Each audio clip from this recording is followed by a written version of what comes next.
첫 소식입니다. G7 정상회의에 참석하기 위해 어제 오후에 출국한 이재명 대통령이 조금 전에 캐나다에 도착했습니다. 곧바로 첫날 일정을 시작했는데요. 캐나다 현지에 나가 있는 취재기자 연결해서 자세한 이야기 들어보겠습니다. 강진원 기자. 네, 캐나다 캘거리에 마련된 대통령실 프레스센터에 나와 있습니다. 네, 캐나다에 이재명 대통령 언제쯤 도착한 겁니까? 네, 이 대통령과 김혜경 여사, 수행원 등을 태운 대통령 전용기는 우리 시각으로 오늘 새벽 3시쯤 캘거리 국제공항에 착륙했습니다. 현지 시각으로는 16일 낮 12시쯤입니다.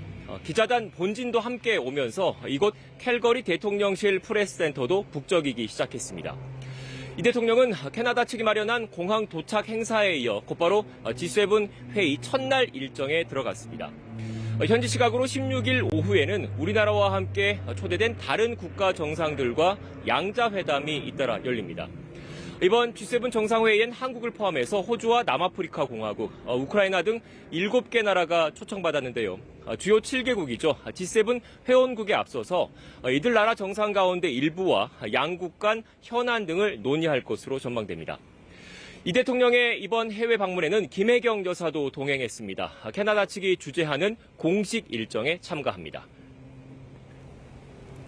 네, 이른바 빅데이는 이 대통령의 캐나다 방문 이틀째 날인 거죠? 네, 맞습니다. 이 대통령은 현지 시각으로 캐나다 방문 이틀째인 17일 G7 정상회의 장소로 이동합니다. 제가 있는 이곳 캘거리에서 100km가량 떨어진 카나나스키스라는 곳인데요. 캐나다 로키 산맥 중심부에 있는 대표적인 휴양지입니다. 이 대통령은 초청국 공식 환영식에 이어서 업무 오찬을 겸한 확대 세션에 참석합니다. 에너지 안보를 주제로 열리는 이날 회의에서 이 대통령은 에너지 공급망 다변화와 AI, 에너지 연계 등에 대해서 발언할 예정입니다. 더 큰 관심은 확대 세션 전후로 예상되는 주요국 정상들과의 양자회담에 쏠려 있습니다.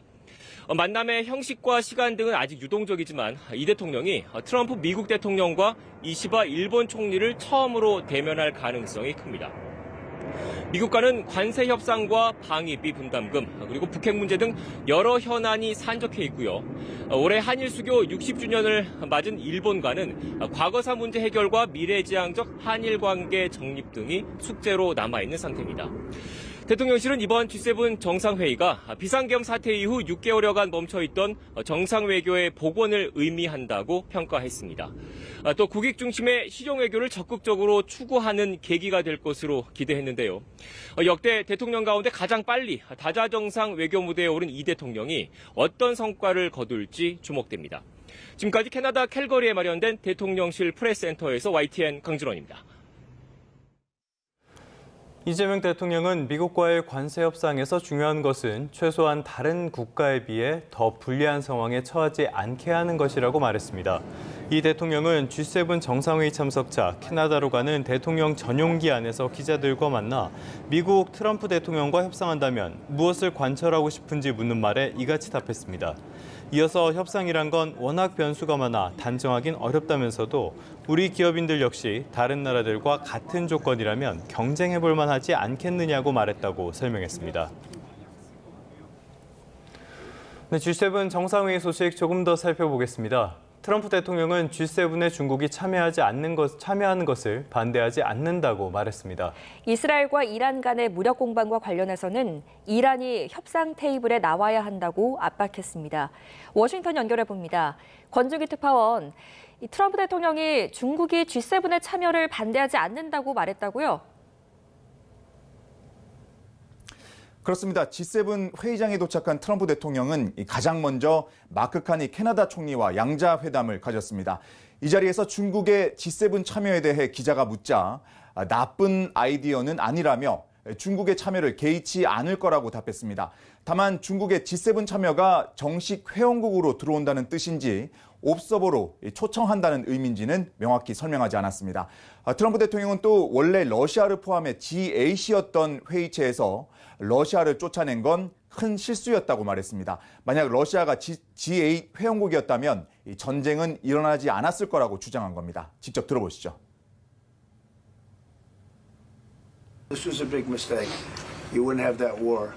You know, you have your enemy at the table. Even I don't even consider him. He wasn't really an enemy at that time. There was no concept. If I were president, this war would have never happened. But likewise, if he were a member of what was called the G8 at that time, it was always the G8. You wouldn't have a war right now. 네, 이스라엘과 이란 간의 무력 계속 공방이 벌어지고 있는데 여기에 대해서도 언급을 했습니까? 그렇습니다. 트럼프 대통령은 이란이 미국과의 핵 협상을 너무 오래 끌었다며 진작 기회를 잡았어야 했다고 지적했습니다. 60일간의 협상에도 결론이 나지 않자 61일째 자신이 협상 종료를 선언했다는 겁니다. 그러면서 이스라엘과 이란 양측 모두 고통스럽겠지만 특히 이란이 전쟁에서 밀리고 있다며 협상에 나설 것을 촉구했습니다. 들어보시죠. They have to make a deal, and it's painful for both parties. But I'd say Iran is not winning this war, and they should talk, and they should talk immediately before it's too late. 이 자리에서 트럼프 대통령은 LA와 시카고, 뉴욕의 불법 이민자 문제를 거론하며 민주당 지자체장에 대한 비판을 이어갔습니다.